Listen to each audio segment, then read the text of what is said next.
അടുത്ത കാലത്തായി നടൻ ഇന്ദ്രൻസിന് ഏറ്റവും കൂടുതൽ ലഭിക്കുന്ന വിമർശനം എല്ലായിടത്തും അതിവിനയം കാണിക്കുന്നു എന്നതാണ്. പലരും അതിനെ അഭിനയമായി പോലും വ്യാഖ്യാനിച്ചിരിക്കുന്നു. ഇപ്പോഴിതാ ഒരു സോഷ്യൽ മീഡിയ ചാനൽ നൽകിയ അഭിമുഖത്തിനാണ് അതിനുള്ള മറുപടിയുമായി നടനെത്തുന്നത്. എന്നോ അഭിനയിച്ചതായിരിക്കും, പുറമേ നിന്ന് കാണുന്നവർ തെറ്റിദ്ധരിക്കുന്നതിനെ കുറ്റം പറയാനാവില്ലെന്നാണ് താരം പറയുന്നത്. നടനായതിനു ശേഷം സിനിമയിൽ നിന്ന് വേർതിരിവുകളൊന്നും അനുഭവിക്കേണ്ടി വന്നിട്ടില്ല. കാരണം നടനായിട്ടല്ല, ഇപ്പോഴും കോസ്റ്റ്യൂം ഡിസൈനർ എങ്ങനെയാണോ സെറ്റിൽ പെരുമാറുക അതുപോലെയാണ് ഞാൻ നിന്നിട്ടുള്ളത്. ജീവിതത്തിലുണ്ടായ തിരസ്കരണങ്ങളാണോ ഒതുങ്ങിക്കൂടാൻ പ്രേരിപ്പിച്ചതെന്ന് ചോദിച്ചാൽ അറിയില്ല.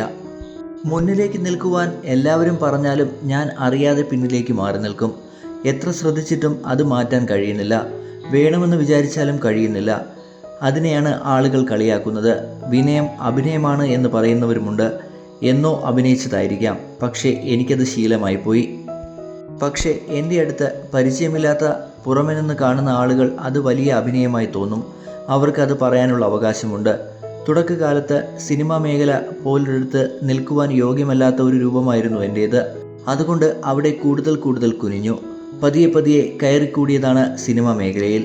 അന്ന് അത് അഭിനയം തന്നെയായിരിക്കും, കള്ളത്തരമായിരിക്കും, പക്ഷേ ജീവിതത്തിൻ്റെ ഭാഗമായി പോയി എന്ന് നടൻ പറഞ്ഞു. കുട്ടികളടക്കം ഈ ലോകത്തെ ഇഷ്ടപ്പെടുന്ന ചാർലി ചാപ്ലിനല്ലാതെ വേറൊരാളില്ല.